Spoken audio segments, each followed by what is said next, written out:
सबसे पहले मैं तेरा नाम लूं। ভাতার এলাকার ড্যাঙ্গাপাড়ায় বাচ্চা কুকুর রাস্তা ধারে বালির ওপরে পড়ে থাকে। আরবিদা পারভিন কুকুরটার করুণ অবস্থা দেখে উনি আমাকে খবর দেয়। আমি তড়িঘড়ি পথ কুকুরের কাছে পৌঁছাই, কিন্তু দেখা যায় পেছন দিকে ডান পাটা ব্যাপক হারে ক্ষত হয়, উঠে দাঁড়াতে পারে না।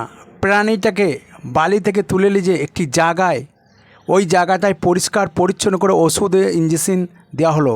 প্রাণীটা আপাতত একটু সুস্থ রয়েছে। যে আরবিদা পারভিন স্কুল ছাত্রী যে অবলা প্রাণীর পাশে দাঁড়িয়েছে, ওনাকে অসংখ্য ধন্যবাদ। এই ধরনের অবলা প্রাণীর পাশে স্কুলের ছেলে মেয়েরা যদি পাশে থাকে তাহলে প্রাণীগুলো বেঁচে যায়। এরা অবলা প্রাণী, কিছু বলতে পারে না, তাই প্রত্যেকটা মানুষকে বলবো অবলা প্রাণীর পাশে থাকুন। এখন একটু গরম পড়েছে, বাড়ির সামনে অবশ্যই একটু জল লাগলে প্রাণীগুলো খাবে। আমার নাম অমিত শেখ, পশুপ্রেমিক, মুরাতিপুর। ভালো কাজে থাকুন, ভালো কাজে এগিয়ে আসুন।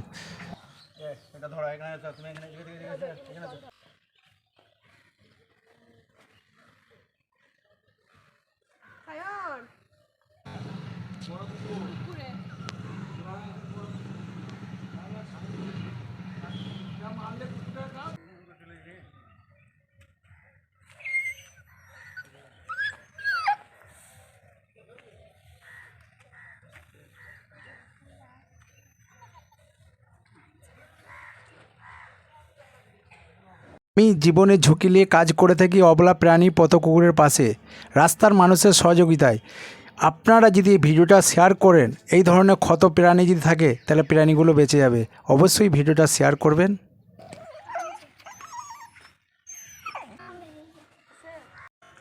আজকে মানে কুকুরটা আঘাত হয়, মানে একটি কুকুর রাস্তার ধারে একটি পথ কুকুর খুবই আহতভাবে পড়েছিল। আমি পশুপ্রেমী আমির শেখকে খবর দিই, তারপর উনি এসে কিছু চিকিৎসা করে যায় কুকুরটা। হ্যাঁ, কুকুররা তো খেতে পায় না ঠিক মতো, তাদেরও তো একটু কষ্ট আছে আমাদের মতন। আমাদের যেমন খিদে ছটফট করে, তারাও তো ছটফট করে। তাই আমি চাই সবাই যেন সময় খেতে পাক, সব কুকুরই পাক, শুধু এই কুকুরটা পাক। আমি এখন এইচএস পরীক্ষা দিয়েছি, এখন কলেজে। আমার নাম আরবিদা পারভিন, বাড়ি মুরাতিপুর।